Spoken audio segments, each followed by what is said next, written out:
Hello student, this is Afid Ali and welcome to this channel. और जैसे कि आप लोगों को पता ही है, ऑलरेडी मैंने लाइव प्रोसेस जो है चैप्टर नंबर 6 उसको मैंने ऑलरेडी आपको एक पार्ट करवा रखा है। उस पार्ट के अंदर कम से बेसिक कॉन्सेप्ट ही करवाए थे बस। ठीक है, जितने भी 4 लाइव प्रोसेस हैं आपके कौन कौन से, न्यूट्रिशन है, रेस्पिरेशन है, ट्रांसपोर्टेशन है और एक्सक्रीशन प्रोसेस है ना। तो इन चारों में जो चारों हैं उसके मैं आज फर्स्ट जो है वो करवा रहा हूँ प्रोसेस, जिसका नाम है आपका लाइफ प्रोसेस। पहला प्रोसेस जो है न्यूट्रिशन। ठीक है, तो न्यूट्रिशन का क्या काम होता है, सिंपल से मैं एक शॉर्ट में बता देता हूँ। फूड का इनटेक अगर हम करते हैं, ठीक है, फूड का इनटेक करना, वो ही न्यूट्रिएंट्स जाते हैं बॉडी के अंदर, बॉडी को क्या होता है, एक एनर्जी प्रोवाइड होती है, उसी को हम क्या बोलते हैं, आपका न्यूट्रिशन प्रोसेस। लेकिन हम एक एक चीज़ अब बहुत ध्यान से पढ़ेंगे इसके अंदर, ठीक है, तब आपको क्लियरिटी होगी कि ये क्या है और क्या नहीं। ठीक है, एक एक लाइन पढ़ते हैं, न्यूट्रिशन स्टार्ट करें, एक एक लाइन पढ़ेंगे। व्हेन वी वॉक और ride a bicycle we are using up energy, यानी कि ये है, हम जब चलते हैं या जब हम साइकिल को चलाते हैं तो हम एनर्जी को कहीं ना कहीं यूज़ करते हैं। Even when we are not doing any apparent activity, energy is needed to maintain a state of order in our body. यानी कि जब भी हम कुछ नहीं कर रहे होते, नॉट डूइंग, कोई भी एक्टिविटी नहीं करते हैं, तब भी एनर्जी की बहुत आवश्यकता होती है एक बॉडी के स्टेट को मेंटेन करने के लिए। We also need materials from outside in order to grow, यानी कि क्या होता है, हम आउटसाइड मटेरियल को ज़रूरत होती है हमें आउटसाइड मटेरियल की, ताकि हम क्या कर सकें, ग्रो कर सकें, ग्रोथ के लिए, for the growth, development and also the synthesise protein, जो भी चीज़ें होती हैं उसको डेवलप करने के लिए, ठीक है, यूज़ करने के लिए। Other substance needed in the body, this source of energy and material is the food we eat. और जो भी ये सोर्स ऑफ एनर्जी होता है वो किससे मिलता है, हमें फूड से मिलता है। ठीक है, जो भी हम खाते हैं। आगे आते हैं, अब इसमें एक क्वेश्चन इन्होंने पूछ रखा है, एक क्वेश्चन इसमें पूछा है कि हाउ डू, ये क्वेश्चन है, how do living things get their food, कैसे लिविंग थिंग्स जो होती हैं, लिविंग बींग्स होते हैं, वो अपना खाना कैसे लेते हैं। तो इसका आंसर ये लोग बता रहे हैं। तो देखो इसके अंदर सिंपल सी चीज़ है, क्या है इसका आंसर, यहाँ से स्टार्ट होगा कि जनरल रिक्वायरमेंट जो एनर्जी के लिए होती है और मटेरियल जो होते हैं वो कॉमन होते हैं सभी ऑर्गेनिज्म के लिए, but it is fulfil in different ways. यानी कि खाना या एनर्जी सबको ज़रूरी है, लेकिन सभी ऑर्गेनिज्म को ज़रूरी है, लेकिन इसको फुलफिल करना, इसको यूटिलाइज करना सब अलग अलग तरीके से करते हैं, डिफरेंट वेज से। ठीक है, कुछ ऑर्गेनिज्म यूज़ करते हैं सिंपल फूड मटेरियल जो कि ऑब्टेन किया जाता है इनऑर्गेनिक सोर्सेज से, किसकी फॉर्म में, कार्बन डाइऑक्साइड और वाटर की फॉर्म में। ठीक है, ऐसे ऑर्गेनिज्म ऑटोट्रॉप्स कहलाते हैं जिसके अंदर ग्रीन प्लांट्स और कुछ बैक्टीरिया होते हैं। देखो, एक होता है आपका ऑटोट्रॉप्स, एक होता है हेट्रोट्रॉप्स। हेट्रोट्रॉप्स दो होते हैं ना, एक ऑटोट्रॉप्स एक हेट्रोट्रॉप्स। तो ऑटोट्रॉप्स क्या होते हैं, जो अपना खाना खुद बनाते हैं, ठीक है, और हेट्रोट्रॉप्स क्या होते हैं, the organism which depend on other organism for their survival, अपने सर्वाइवल के लिए किसी और पर निर्भर होना, राइट ना। तो ये ही दो चीज़ें हैं। तो इसके अंदर बोल रखा है कि जो क्या करते हैं, यूज़ करते हैं सिंपल फूड मटेरियल जो कि इनऑर्गेनिक सोर्सेज से, जैसे कार्बन डाइऑक्साइड, वाटर से अपनी एनर्जी के लिए, उन ऑर्गेनिज्म को ऑटोट्रॉप्स कहते हैं, और इसके अंदर ग्रीन प्लांट्स और कुछ बैक्टीरिया आते हैं। लेकिन जो दूसरे ऑर्गेनिज्म होते हैं जो कि ज़्यादा मात्रा में होते हैं, वो कॉम्प्लेक्स सब्सटेंस को यूज़ करते हैं, और ये कॉम्प्लेक्स सब्सटेंस टूटता है छोटे छोटे पीसेस के अंदर। ये यूज़ होने से पहले ये क्या करता है, एक बड़ा सब्सटेंस होता है, कॉम्प्लेक्स होता है, उसको ये छोटे छोटे सिंपल सिंपल सब्सटेंस में तोड़ता है और फिर इसको क्या करता है, यूज़ करता है। और ये किसके लिए होता है, आपकी डेवलपमेंट के लिए, आपकी ग्रोथ के लिए बॉडी की। ठीक है, फिर इसमें आगे बात लिखी है, to achieve this organism use biocatalyst called enzyme.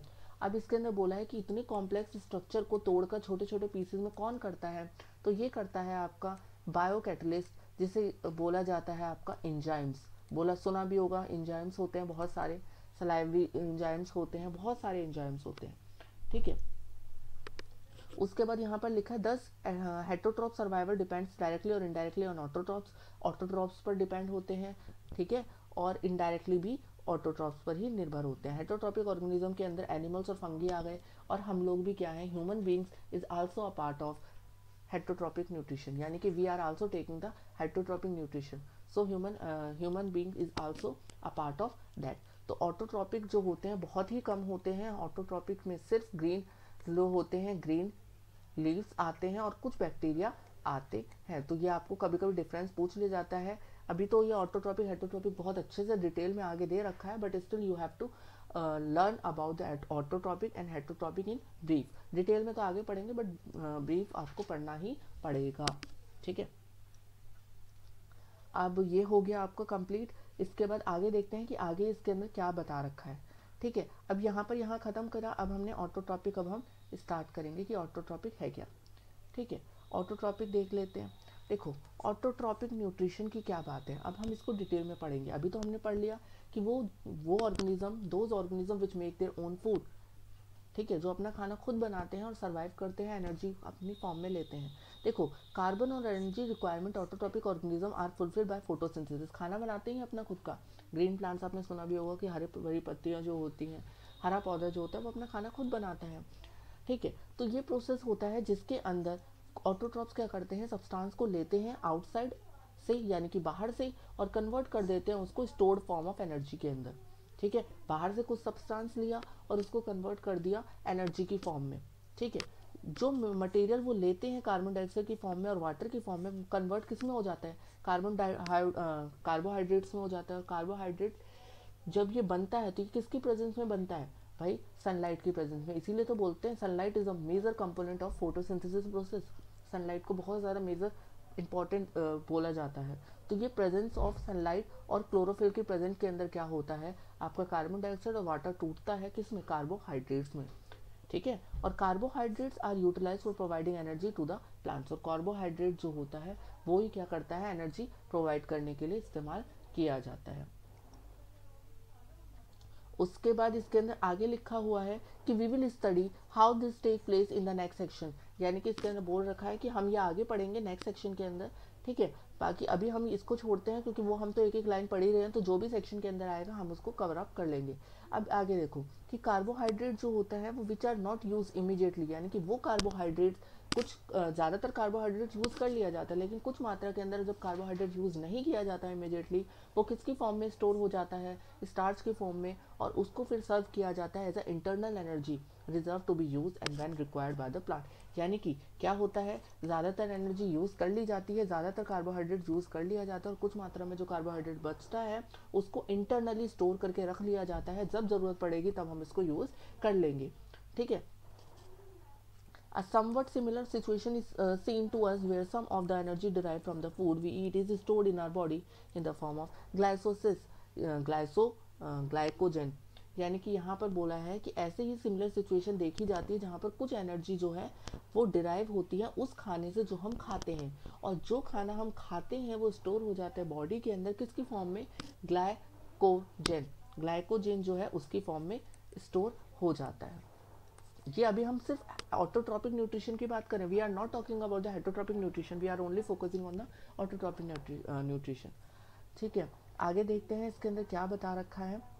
जहाँ तक हो गया ना, उसके बाद अब हम आगे कन्वर्ट करते हैं। आगे जो है देखो, बहुत अच्छे से इसमें बता रखा है कि कार्बन डाइऑक्साइड जो है वाटर है, दोनों प्लस हुए किसकी प्रेजेंस में, in the presence of a chlorophyll and sunlight.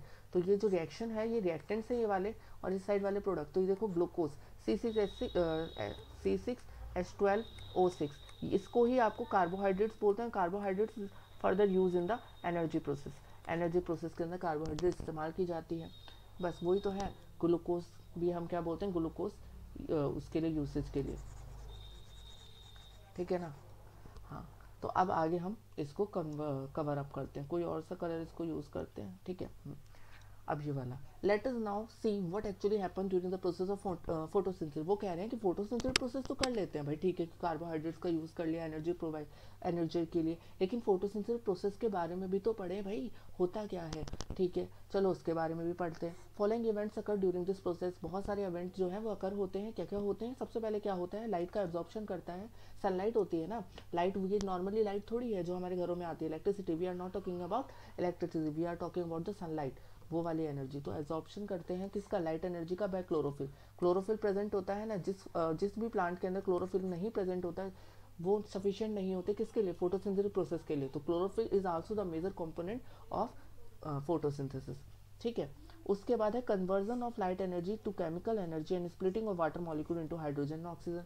अब क्या किया, सबसे पहले तो लाइट एनर्जी, तो सनलाइट की एनर्जी थी, उसको यूज कर लिया, एब्जॉर्ब कर लिया किस ठीक है, क्लोरोफिल के द्वारा। अब लाइट एनर्जी को जो हमने एब्जॉर्ब कर लिया उसको कन्वर्ट भी तो करें, किस में कन्वर्ट करेंगे, केमिकल एनर्जी में कन्वर्ट करेंगे। और जब केमिकल एनर्जी में कन्वर्ट हो जाएगा तो उसको तोड़ेंगे किस में, वाटर मॉलिक्यूल्स के अंदर। और वाटर मॉलिक्यूल्स क्या होता है, H2O होता है। अब H2O को भी तो तोड़ेंगे, तो H2O को तोड़ने के लिए हाइड्रोजन और ऑक्सीजन अलग अलग कर दिया, ठीक है। उसके बाद आते हैं reduction of carbon dioxide to carbohydrate. अब कार्बन डाइऑक्साइड जो है उसको क्या करना, उसकी रिडक्शन करना, उसको तोड़ना, किसकी फॉर्म में लाने के लिए, कार्बोहाइड्रेट्स की फॉर्म में लाने के लिए। तो these are the 3 steps which we are follow during the process of photosynthesis. ये सारे वो स्टेप्स हैं जो कि हम फोटोसिंथेसिस प्रोसेस को करने के लिए करते हैं। सिंपल सी बात है, लाइट एनर्जी जो सनलाइट एनर्जी होती है उसको क्लोरोफिल के द्वारा एब्जॉर्ब करना, फिर उसको कन्वर्ट कर देना केमिकल एनर्जी में। और केमिकल एनर्जी में जब कन्वर्ट करते हैं तो वाटर मॉलिक्यूल्स को स्प्लिट करते हैं किसमें, हाइड्रोजन और ऑक्सीजन के अंदर। और फाइनली कार्बन डाइऑक्साइड को रिड्यूस करते हैं, रिडक्शन करते हैं कार्बोहाइड्रेट्स बनाने के लिए। तो होप सो फोटोसिंथेसिस का प्रोसेस तो अब आप नहीं भूलेंगे, ठीक है। आगे आते हैं, इसको थोड़ा हाँ इतना तो हो ही गया ना, ठीक है। अब देखो इसके अंदर क्या लिखा है, these steps need not take one after the other immediately. जरूरी नहीं है कि ये सीरीज में है तो सीरीज में ही होंगे, ठीक है। These steps need not take place one after the other immediately. For example, desert plant take up carbon dioxide at night and prepare an intermediate which is acting upon by the energy absorbed by the chlorophyll during the day. देखो simple सी बात है, सही बोल रहा है वो कि desert वाले एरियाज के अंदर क्या होता है, डेजर्ट वाले एरियाज के अंदर जो प्लांट्स होते हैं वो कार्बन डाइऑक्साइड रात में ले लेते हैं, ठीक है। रात में ले लेते हैं और प्रिपेयर करने लगते हैं, वो एक्शन करने लगते हैं और एनर्जी को क्या करते हैं, यूज कर लेते हैं, जो कि क्या की जाती है, क्लोरोफिल एब्जॉर्ब किया जाता है दिन के अंदर, ठीक है। और रात के अंदर वो कार्बन डाइऑक्साइड का करते हैं। तो ये नहीं है कि सीक्वेंस वाइज ही होगा, ठीक है। सबसे पहले तो कार्बोहाइड्रेट्स ले जा रही है ना रात में, फिर दिन में क्या किया जा रहा है आपका जो है उसके अंदर एनर्जी को कार्बन, वो डेजर्ट प्लांट जो होते हैं वो कार्बन डाइऑक्साइड रात में लेते हैं और फिर उसके बाद क्या है, दिन के अंदर क्लोरोफिल का एब्जॉर्प्शन करते हैं, राइट। उसके बाद आगे फिर इसके अंदर बाद लिखा है let us see how each of the components of the above reaction are necessary for photosynthesis. हाँ, तो फोटोसिंथेसिस के लिए सारे ही कंपोनेंट बहुत ज़रूरी हैं। क्लोरोफिल बहुत इंपॉर्टेंट है आपका, क्लोरोफिल, सनलाइट बहुत इंपॉर्टेंट है, सनलाइट के बिना पॉसिबल नहीं है फोटोसिंथेसिस प्रोसेस होना, राइट। तो ये सारी चीज़ें हैं, क्लोरोफिल्स, आपका सनलाइट हो गया, कार्बन डाइऑक्साइड हो गया, इसके बिना बहुत ही ज़्यादा। कार्बन डाइऑक्साइड क्या करती है, वो इनहेल करते हैं ना, प्लांट्स इनहेल करते हैं, एंड वी यानी कि ह्यूमन बींग्स वो क्या करते हैं, एक्सहेल करते हैं कार्बन डाइऑक्साइड। तो दीज आर द थिंग्स। एक एक चीज़ बहुत ध्यान से देखिए भाई, क्योंकि बहुत ज़्यादा इंपॉर्टेंट हो जाता है फोटोसिंथेसिस प्रोसेस करना। इसके अंदर फोटोसिंथेसिस जब प्रोसेस करते हैं तो उसमें बहुत ज़्यादा प्रॉब्लम क्रिएट होने लगती है, ठीक है। अब आगे मैं इसको कंप्लीट करता हूँ, थोड़ा सा ही बचा है, इसको कंप्लीट करते हैं। फिर उसके बाद इसको आगे 2 सेकेंड मूव नहीं कर रहा है, 2 सेकेंड, हाँ हो गया नहीं वाला कंटेंट, ठीक है। एक बार इसको मैं कंप्लीट कर देता हूँ। अब देखो ये एक्टिविटी बोल रखी कि if you carefully observe a cross section of a leaf under the microscope shown in figure, you will notice that some cells contain green dots. These green dots are cell organelles called chloroplasts which contain chlorophyll. Let us do an activity. तो ये बोल रहा है कि आपको ये microscope के अंदर दिखा रखा है, ये एक लीफ का पार्ट है और इसके अंदर कुछ सेल आप दिख रहे होंगे ग्रीन डॉट्स के अंदर, और ये ग्रीन डॉट्स जो होते हैं वो सेल ऑर्गेनेल्स है, और सेल ऑर्गेनेल्स में भी क्लोरोप्लास्ट है। क्लोरोप्लास्ट जो है उसी के अंदर क्या होता पाया जाता है, क्लोरोफिल। तो बस यही आपको देखना है कि क्लोरोप्लास्ट के अंदर क्लोरोफिल पाया जाता है, इसके अलावा आपको और कुछ देखने की ज़रूरत है नहीं, ठीक है। ये भी बहुत इंपॉर्टेंट है, आप ध्यान से देखिए। इसके बाद ये कंप्लीट करना है, ठीक है। इसका कलर चेंज करते हैं अब, हाँ। तो क्या है अब, now let us study how the plants obtain carbon dioxide. हमने फोटोसिंथेसिस प्रोसेस के बारे में थोड़ा सा पढ़ा, फिर उसने पूरा डिटेल उसका बताया। अब कार्बन डाइऑक्साइड हम कैसे लेते हैं उसके बारे में बहुत अच्छे से उन्होंने बताया। Now let us study how the plants obtain carbon dioxide. Class 9 के अंदर भी आपने पढ़ा ही था कि we had talk about stomata. Stomata पढ़ा था ना, स्टोमेटा के बारे में, the exchange of gases, exchange of gases जो होती हैं वही वाली बात है। तो which are tiny pores present on the surface of the leaf. एक लीफ होती है, उसके सरफेस पे छोटे छोटे स्मॉल पोर होते हैं, ठीक है, which can not be seen with the necked eyes, necked eyes से नहीं दिखते, ठीक है। surface of the leaves, massive amount of gases exchange take place in the leaves through these pores for the purpose of photosynthesis। क्या होता है, बहुत ज़्यादा मात्रा के अंदर जो वो लीव्स के अंदर पोर्स होते हैं, ठीक है, छोटे छोटे होते हैं, तो उसके अंदर बहुत ज़्यादा मात्रा के अंदर क्या होता है, गैसेज एक्सचेंज होता है, ठीक है। और ये एक्सचेंज क्यों होता है, फोटोसिंथेसिस के पर्पस के लिए। But it is important to note here that exchange of gases across the surface of stems, roots and leaves as well, since large amount of water can also be evaporate can also be lost through these stomata। यानी कि क्या है, बहुत ज़्यादा मात्रा में होता है, ठीक है। और क्या होता है, इसका ना exchange of gases occur across the surface of stem से, रूट से, लीव से होता है, तो बहुत ज़्यादा अमाउंट ऑफ वाटर भी क्या है, लॉस्ट होता है थ्रू दिस स्टोमेटा। अब ये पोर से क्या होता है, जब एक्सचेंज हो रहा है गैसेज का भी, तो इससे वाटर का भी लॉस्ट होना जायज़ है, उधर से ही क्या होता है, रिलीज वाटर भी होता है। आगे आते हैं, फिर इसमें लिखा है कि ये प्लांट जो होते हैं क्लोज करते हैं ये pore when it does not need carbon dioxide for photosynthesis. जब इन्हें ज़रूरत नहीं होती कार्बन डाइऑक्साइड की फोटोसिंथेसिस के लिए, तो ये प्लांट क्या करते हैं, अपने पोर्स को क्लोज कर देते हैं, ठीक है, क्लोज कर देते हैं पोर्स को, वैसे ओपन करने लगते हैं जब उन्हें ज़रूरत होती है। ये क्लोज वाला दिखा रखा है, ये ओपन है। अब क्या हो जाए, जब ज़रूरत नहीं है तो वो इस फॉर्म में आ जाता है, क्लोज हो जाता है। The opening and closing of the pore is a function of the guard cell. अब ये ओपन हो रहा है और क्लोज हो रहा है, तो ये क्या है, आपके गार्ड सेल्स मदद करते हैं इसको करने में। ओपन होना, क्लोज होना, कोई ना कोई तो करता होगा, तो ये काम कौन करता है, गार्ड सेल। और गार्ड सेल क्या होते हैं, फिर स्वेल हो जाते हैं। स्वेल, ये स्वेल हो रखे हैं इस टाइम पर, जब ये ओपन होते हैं तो ये स्वेल हो जाते हैं when water flows with them, ठीक है, इनटू देम। जब इसके अंदर क्या होता है, वाटर फ्लो करता है, तो ये स्वेल अप हो जाते हैं, ठीक है, और जिसके वजह से स्टोमेटल पोर जो होता है वो ओपन हो जाता है। Similarly the pore closes if the guard cell shrink. यानी कि जब गार्ड सेल क्या हो जाते हैं, श्रिंक कर जाते हैं, तो पोर्स क्या हो जाते हैं आपके, क्लोज हो जाते हैं। क्लियर ना, बड़ा सिंपल सा फॉर्मूला है। वो गार्ड सेल जब स्वेल होंगे, गार्ड सेल स्वेल होंगे, वो ओपन हो जाएगा आपका स्टोमेटा, बट गार्ड सेल जब श्रिंक करेंगे तो वो क्या होगा, क्लोज हो जाएगा, ठीक है। ये भी क्लियर हो गया।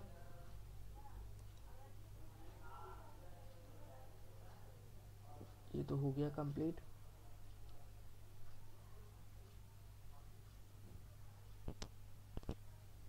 इसको भी देख लेते हैं। देखो, सो फार ये सारी चीजें हैं कि वो एक्टिविटी के ऊपर, ये ब्लू बॉक्स, जो ये ब्लू बॉक्स दिख रहा है, इसमें एक्टिविटी दिखा रखी है, इसको आप खुद भी पढ़ सकते हैं। Not important for the exam point of view, ठीक है। एग्जाम पॉइंट ऑफ व्यू से ये इंपॉर्टेंट नहीं है, बट स्टिल अगर आपको पढ़ना है तो आप पढ़ लीजिए, वो एक्टिविटी बेस्ड क्वेश्चन है, ठीक है। आगे मैं यहाँ से बताता हूँ जो कि आपके बहुत ज़रूरी है एग्जाम पॉइंट ऑफ व्यू से, एक एक चीज़।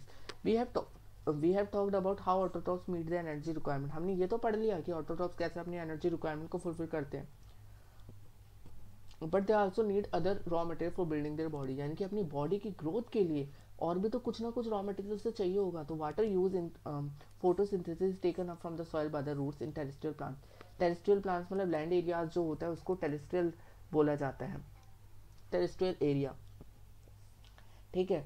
तो वो तो इसी को बता रखा है आपका, ठीक है। तो इसके अंदर यही बता रखा है कि जैसे कि अदर ये क्या करता है, सॉइल से, रूट से क्या करता है, ये रूट हो गई और ये आपका पौधा हो गया, तो ये रूट से क्या करता है, आपके सॉइल जो है वो सॉइल से क्या करता है, आपका रूट से वाटर को ट्रांसपोर्ट करता है to the whole tree, right. उसके बाद आगे आते हैं, आगे बोला अदर मटेरियल, और भी मटेरियल्स होते हैं जैसे कि नाइट्रोजन हो गया, फोस्फोरस हो गया, आयरन हो गया, मैग्नीशियम हो गया, ये भी सॉइल से लिया जाता है। नाइट्रोजन बहुत इंपॉर्टेंट एलिमेंट है जो कि यूज़ किया जाता है प्रोटीन के सिंथेसाइज, यानी कि प्रोटीन के लिए और अदर कंपाउंड के लिए क्या, नाइट्रोजन बहुत ही ज़्यादा इम्पॉर्टेंट है, ठीक है। नाइट्रोजन किस लिए इम्पॉर्टेंट है, क्योंकि वो प्रोटीन के सिंथेसाइज करती है और अदर कंपाउंड में भी हेल्प करती है, ठीक है।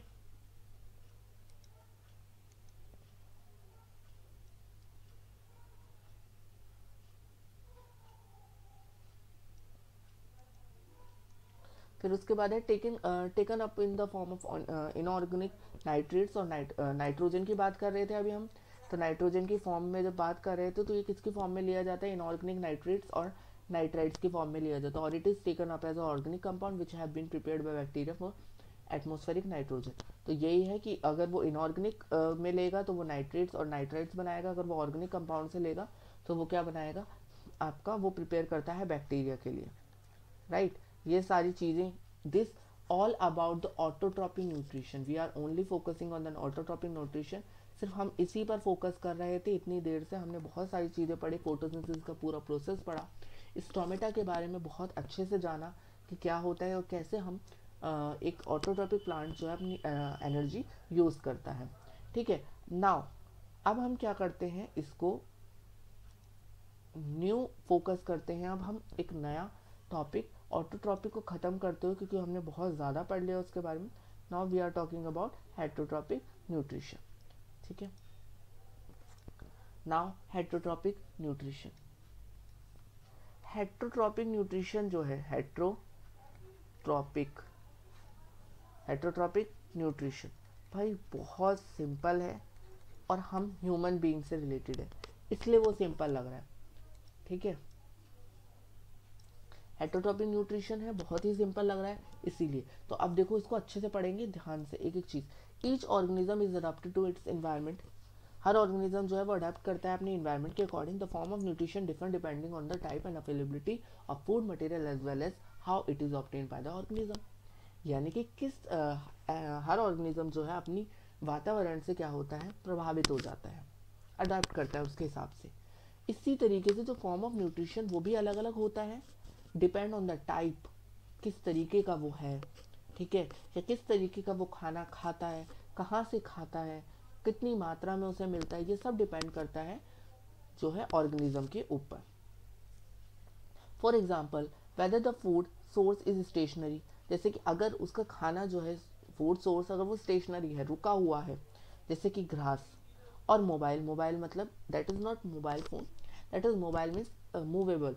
अगर उसका खाना मूवेबल है, अगर स्टेशनरी है, रुका हुआ है, एक अवस्था में है, ठीक है, तो वो क्या होगा आपका ग्रास। अगर वो क्या है, मूवेबल है, मूव कर रहा है, मोशन में है, तो वो जैसे कि डियर। ठीक है, ये खाना हो गया डियर। डियर खाना किसका है, लियोन का। लायन, लियोन, लॉयन, जो भी आप बोलते हो, pronunciation is different but spelling is same. ठीक है, तो जो मूवेबल है जैसे कि डियर हो गया, स्टेशनरी घास हो गई, तो ये डिफरेंट है ना खाना। अब क्या होगा कि जो घास वाले जो लोग हैं, मतलब जो घास जो है वो स्टेशनरी है, तो उसके लिए इतना ज़्यादा क्या हो गया, एनर्जी रिक्वायरमेंट नहीं होगी ना। बट एक डियर जो है, जो कि वो खुद भी भागता है और जो उसको खाएगा वो भी भागेगा, तो बहुत ज़्यादा एनर्जी चाहिए। अब आगे पढ़ते हैं। Would allow for differences as how the food is assessed and what is the nutritive apparatus used by a cow and a lion। कि काऊ के लिए क्या यूज़ किया जाता है, काऊ क्या खाती है, काऊ का इसलिए बोला है क्योंकि वो घास को खाती है, बट एक लियोन का इसलिए बोला है क्योंकि वो एक डियर को खाता है। समझ आ रहे बात को, कहाँ से एग्जाम्पल कैसे ले रहे हैं। इसीलिए there is a range of strategies by the which the food is taken in and use by the organism. तो इस तरीके से वो स्ट्रेटेजीज होती हैं, बहुत बहुत तरीके की स्ट्रेटेजीज होती हैं कि किस तरीके की खाना हम ले पाए और कैसे ऑर्गेनिज्म उसको यूज कर पाए। फिर इसमें आगे लिखा है कुछ ऑर्गेनिज्म क्या करते हैं, break down the food material. कुछ ऑर्गेनिज्म खाने को तोड़ते हैं आउटसाइड द बॉडी, बॉडी के बाहर से। यानी कि समझ आ रहा है क्या बोलने का मतलब है, कि ये बोल रहे हैं कुछ ऑर्गेनिज्म पहले तोड़ते हैं खाने को बाहर से, बॉडी के बाहर से, और फिर उसको एब्जॉर्ब करते हैं। जैसे कि एग्जांपल फंगी की बात करूं, ब्रेड मॉलिक्यूल, जैसे ब्रेड होती है आपकी, उस पर फंगी लग जाती है, आपने देखा भी होगा। ठीक है, ईस्ट हो गए, मशरूम हो गए, ये इस तरीके से। फिर उसके बाद उसने बोला है other take in the whole material and break it down inside the body. और बाकी जो ऑर्गेनिज्म, कुछ तो ऐसे होते हैं जो बाहर अपनी बॉडी से पहले ही उसको क्या करते हैं, तोड़ते हैं। लेकिन कुछ क्या होते हैं, उसको पूरा का पूरा लेते हैं और अपनी बॉडी के अंदर वो क्या होता है, ब्रेक डाउन होता है। What can be taken in and broken down depends on the body design and functioning. ये है कि क्या वो खा रहा है, क्या तोड़ रहा है, वो सिर्फ डिपेंड किस पे करता है, बॉडी डिजाइन उसका कैसा है। अब मैं अगर बात करूं आपको कि आपका एग्जाम्पल कैसे लूँ, जैसे ह्यूमन बींग्स है, अब उसका बॉडी डिजाइन जो है वो घास खाने का तो नहीं है, बट खा सकता है क्या, वो घास खा सकता है, जो वो काव खा रही है घास, वो खा सकता है, नहीं खा सकता, बिकॉज बॉडी डिजाइन वैसा नहीं है ना। बट ह्यूमन बींग्स एक कठोर मटेरियल, एक हार्ड सब्सटेंस, मीट को बहुत अच्छे से खा लेता है। ये भी तो सुनने वाली बात है, ये भी तो समझने वाली बात है। तो जैसी बॉडी डिजाइन बनेगी वो वैसा ही उसको यूज करेगा। ठीक है, उसके बाद फिर आगे आते हैं। आगे जो है उसने ये बोला है कि कहाँ पर थे, यहाँ there is a range of strategies outside the body example fungi other, यहाँ तक। ठीक है, फिर अब देखो कुछ अदर ऑर्गेनिज्म डिराइव करते हैं न्यूट्रिशन फ्रॉम प्लांट्स और एनिमल विदाउट किलिंग देम। यानी कि कुछ अदर ऑर्गेनिज्म क्या करते हैं, न्यूट्रिशन लेते हैं पौधों से, जानवरों से, लेकिन उनको खाते नहीं है। ठीक है, जैसे कि अगर हम ये पैरासिटिक न्यूट्रिटिव स्ट्रेटजीज होती है जो कि यूज की जाती है wide variety of organism like कैलकस कसकट्टा, जिसे अमरबेल कहा जाता है, orchids, ticks, leeches and tapeworms. अब क्या होते हैं, जैसे कि ह्यूमन बींग्स के हेयर्स जो होते हैं ह्यूमन बींग्स के हेयर्स, तो हेयर जो होते हैं उसके अंदर भी पाया जाता है। ठीक है, उसके अंदर भी क्या होते हैं आपको, जिसको आप हिंदी में क्या बोलते हो, जू बोलते हो, राइट, हिंदी भाषा के अंदर जू बोलते हो ना उसको। तो वो सारी चीज़ें, अब वो भी क्या करता है, वो हमें मारता तो नहीं है, लेकिन वो क्या करता है, सरवाइव करता है हमारी बॉडी में रह के। वो धीरे धीरे धीरे धीरे हमारे ब्लड को एब्जॉर्ब करता है, उसको यूज़ करता है, सरवाइव करता है, यही है ना। लेकिन हमें वो कष्ट तो नहीं पहुंचा रहा। ठीक है, तो वो वाली बातें हैं कि वो क्या करते हैं, विदाउट किलिंग दैम, उस इंसान को बिना मारे वो उसकी बॉडी पर रहते हैं, प्लांट्स में रहेंगे या एनिमल्स पर रहेंगे और बिना उसे मारे। ठीक है, तो आज ये आपका यहाँ तक हेटरोट्रॉपिक न्यूट्रिशन बहुत अच्छे से कंप्लीट हो गया। देखो, आज के लिए आपको मैंने क्या क्या बताया, ऑटोट्रॉपिक हेटरोट्रॉपिक के बारे में बताया और न्यूट्रिशन के बारे में बताया। लेकिन अभी भी बहुत कंटेंट जो है न्यूट्रिशन का, बहुत सारा कंटेंट अभी भी ऐसा है जो रह गया है। ठीक है, तो न्यूट्रिशन का पहली वीडियो ये मैंने बनाई है, एक और वीडियो सेकंड वीडियो के अंदर न्यूट्रिशन प्रोसेस को कंप्लीट किया जाएगा। ठीक है, तो आप लोग ध्यान से पहले पार्ट को अच्छे से तब तक पढ़ लें, ध्यान से मन लगाकर, और बहुत अच्छे से आप सपोर्ट करें इस चैनल को, बहुत ज़्यादा support, because each and every line आपको बताई जा रही है फोकस होकर। ठीक है, तो अच्छे से पढ़िए, एग्ज़ाम बहुत ज़्यादा नियर है आप लोगों के, बोर्ड एग्ज़ाम बहुत इम्पॉर्टेंट होता है। ठीक है, तो उसको अच्छे से पढ़ें, और क्या करें, आप लोग इसको ढंग से पढ़ें, और तब तक आप लोग इसको सब्सक्राइब करते रहें, इस चैनल को सब्सक्राइब करें, चैनल को बेल आइकन प्रेस करें भाई, बेल आइकन प्रेस करें, so that you will get all the notification. ठीक है, सारी नोटिफिकेशन आपको मिलते रहे और सारी आपको स्टडी मटेरियल प्रोवाइड होता रहे।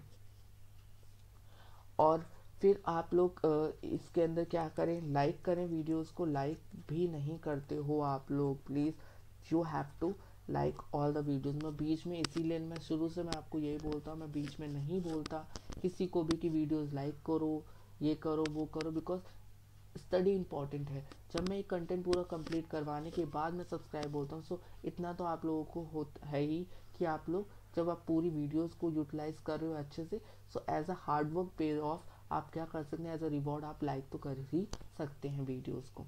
ठीक है, आई होप आप लोग ध्यान से सुनेंगे और लाइक करेंगे, सब्सक्राइब करेंगे चैनल को, बेल आइकन प्रेस करके लाइक भी करेंगे सारी वीडियोस को। और भाई पूरी वीडियोस देखें, मैं बोलता हूँ आप लोगों के, आप लोग सिर्फ 1-2 मिनट की वीडियो देखते हैं, फिर 4 मिनट की देखते हैं, बट आप पूरी वीडियोस देखें, सो दैट आप 1-2 मिनट का भी स्किप ना करें। स्किप करेंगे तो अगर वो पेपर में आया तो आपको पछतावा रहेगा, इतना सब कुछ पढ़ा लेकिन जो क्वेश्चन जहाँ से आया वो हमने वीडियो स्किप कर दी थी, ये पछतावा ना हो, गिल्ट ना रह जाए आप लोगों के मन में। ठीक है, तो अब तब तक के लिए आप वेट करें और नेक्स्ट वीडियो का पार्ट 2 का जो न्यूट्रिशन का है उसका वेट करें। Thank you so much.